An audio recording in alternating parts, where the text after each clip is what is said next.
আমাদের সহকর্মীকে কর্তব্যরত অবস্থায় নৃশংসভাবে ধর্ষণ এবং খুন করা হয়। রোগীর জীবন বাঁচাতে নিজেদের জীবন উৎসর্গ করে চলেছেন, তাদের জীবনের কোনো পর্যাপ্ত নিরাপত্তা নেই।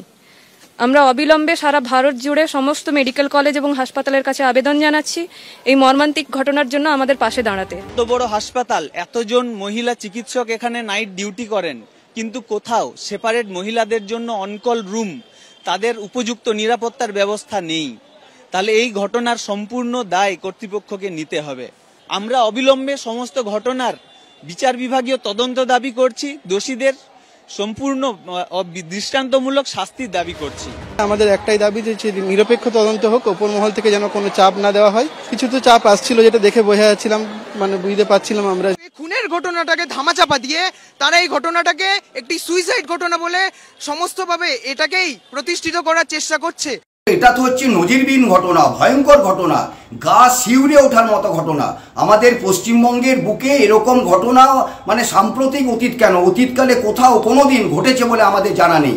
ওই ঘটনা ঘটার পর যা কিছু ঘটে চলেছে প্রশাসনের পক্ষ থেকে, আমাদের মনে হচ্ছে কোনো না কোনোভাবে যে একে ধামাচাপা দেওয়ার একটা প্রচেষ্টা, এটাকে আত্মহত্যা বলার একটা প্রচেষ্টা। অথচ মানে সত্যিকারের তদন্ত করে সেই তদন্তে দোষীদের শাস্তি দেওয়ার কোনো উদ্যোগ প্রশাসনের আছে বলে আমাদের মনে হচ্ছে না। Neutral investigation hobe, and we also want whatever the truth is, it should come up.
Kesari light house এবং কেসরি লাইট হাউস নিজেদের রান্নাঘরকে আরো অত্যাধুনিকভাবে সাজাতে সমস্ত কিছু পেতে চলে আসুন নৈহাটি গৌরীপুর চৌমাথা বাজার কেসরি লাইট হাউস।